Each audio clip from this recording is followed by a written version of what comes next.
Впервые одной из площадок форума стал новый полилингвальный комплекс «Адамнар», построенный по инициативе Минтимера Шаймиева. Татарский язык здесь не только изучается как предмет, а интегрирован во все процессы. На нем и другие предметы, и воспитание, и занятия в кружках. Результаты такого обучения гости видят, знакомясь с учениками. Дети с удовольствием носят национальные костюмы, знают язык, культуру и традиции своего народа. Участницы форума из 49 регионов России и 7 стран. Говорят, когда видишь условия для национального образования, созданные в Татарстане, душа поет.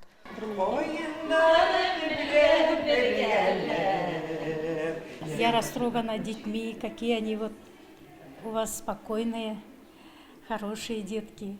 Я смотрю, все талантливые. Там девочки я увидела, как они красиво танцуют.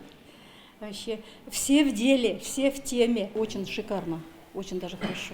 Еще надо строить такие комплексы. Много-много.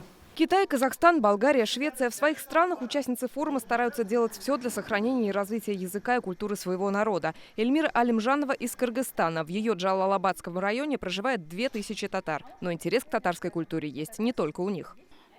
Я, в Ассамблее народа Кыргызстана по Джалалабадской области. У нас очень часто бывают разные мероприятия.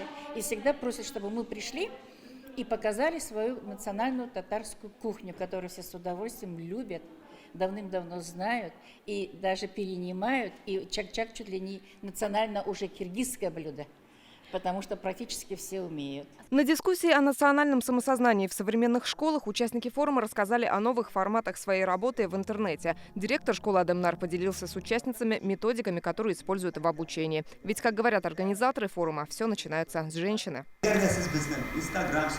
Если вы посмотрите наш Инстаграм, то увидите, как плотно мы работаем с родителями.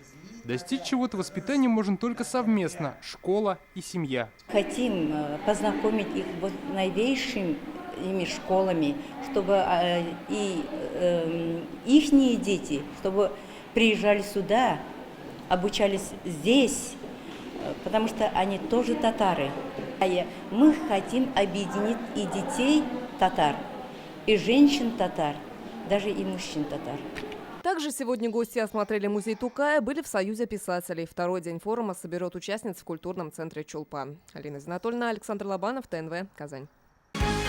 Закажи рекламу на ТНВ. Телефон в Казани 5 705 100.